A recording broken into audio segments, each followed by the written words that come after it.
Okay, તો આખી યોજના છે ને એ મુખ્યત્વે 3 મજબૂત પાયા પર ઊભી છે. પહેલું શું? તો કે ખેતી કરવાની જે જૂની રીત છે એને બદલીને વધુ સ્માર્ટ બનાવવી. બીજું, આવક માટે ખાલી પાક પર જ આધાર નહીં રાખવાનો, બીજા પણ રસ્તા શોધવાના. અને ત્રીજું, અને સૌથી અગત્યનું, ખેતરમાં જે પાક ઉગ્યો એને સીધો ગ્રાહક સુધી પહોંચાડવો, વચ્ચેના વચેટિયાઓને હટાવીને. તો ચાલો સૌથી પહેલા પાયાને બરાબર સમજીએ.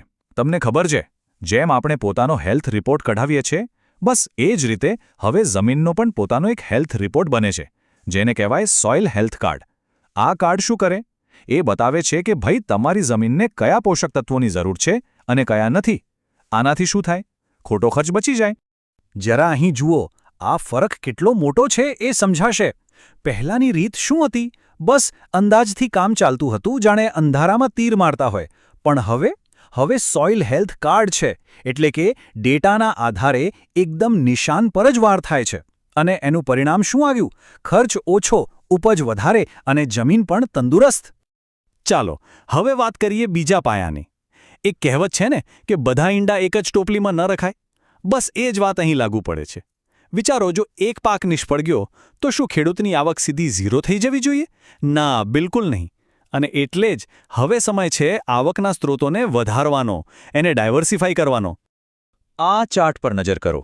આને કહી શકાય ખેડૂતનો નવો ઇન્કમ પોર્ટફોલિયો. જુઓ, મુખ્ય પાક તો છે જ, પણ એની સાથે સાથે પશુપાલન છે, ડેરી છે, બાગાયત છે, મત્સ્ય ઉદ્યોગ છે. આનો ફાયદો શું? જો કદાચ એક જગ્યાએ નુકસાન જાય તો બીજી જગ્યાથી નફો એને સરભર કરી દે. આને જ કહેવાય સ્માર્ટ ફાર્મિંગ. આ જે પદ્દર્શિકા છે એ ખાસ કરીને પશુપાલન, મરઘા ઉછેર અને મત્સ્યપાલન જેવી બાબતો પર ખૂબ ભાર મૂકે છે.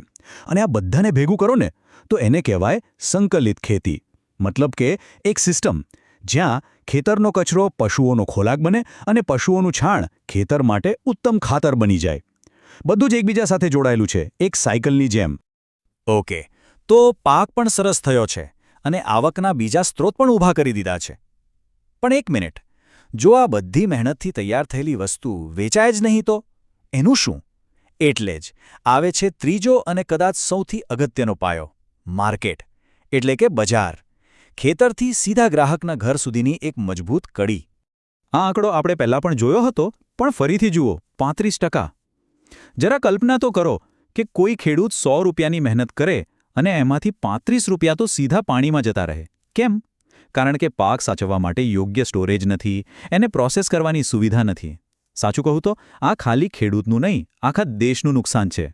તો સવાલ એ છે કે આ નુકસાનને નફામાં કઈ રીતે ફેરવવું? વેલ, એનો જવાબ છે technology. Cold storage, food processing units અને મોબાઈલ ટેકનોલોજી. હવે ખેડૂત પોતાના ફોન પર જ ચેક કરી શકે છે કે કઈ મંડીમાં એના પાકનો સૌથી સારો ભાવ મળી રહ્યો છે. આને કહેવાય સાચું સશક્તિકરણ. તો ચાલો હવે આ બધા ટુકડાઓને જોડીને આખી તસવીર જોઈએ. એક વાત સ્પષ્ટ છે, આ કોઈ જાદુની છડી નથી કે ફેરવી અને બધું બરાબર થઈ ગયું. ના, આ તો એક સંપૂર્ણ, ખૂબ જ ઊંડાણપૂર્વક વિચારીને બનાવેલી વ્યૂહરચના છે, જે ખેતીના દરેક નાના મોટા પાસાને આવરી લે છે. આને છે ને એક સાંકળની જેમ સમજી શકાય, જેમાં જમીનનું સ્વાસ્થ્ય, પશુધન અને બજાર, આ બધી એની અલગ અલગ કડીઓ છે.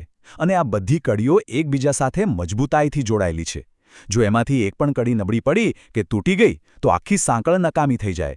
એટલે સફળતા ત્યારે જ મળશે જ્યારે આખું ઇકોસિસ્ટમ, આખું તંત્ર એકસાથે એક ટીમ બનીને કામ કરશે. આ બ્લુપ્રિન્ટ કાગળ પર જોઈએ તો ખરેખર ઉત્તમ લાગે છે, પરફેક્ટ. પણ અસલી પડકાર તો હવે શરૂ થાય છે કે આટલી સરસ યોજનાને ગુજરાતના લાખો ખેડૂતોના ખેતર સુધી, એમના ઘર સુધી વાસ્તવિકતામાં કેવી રીતે પહોંચાડવી?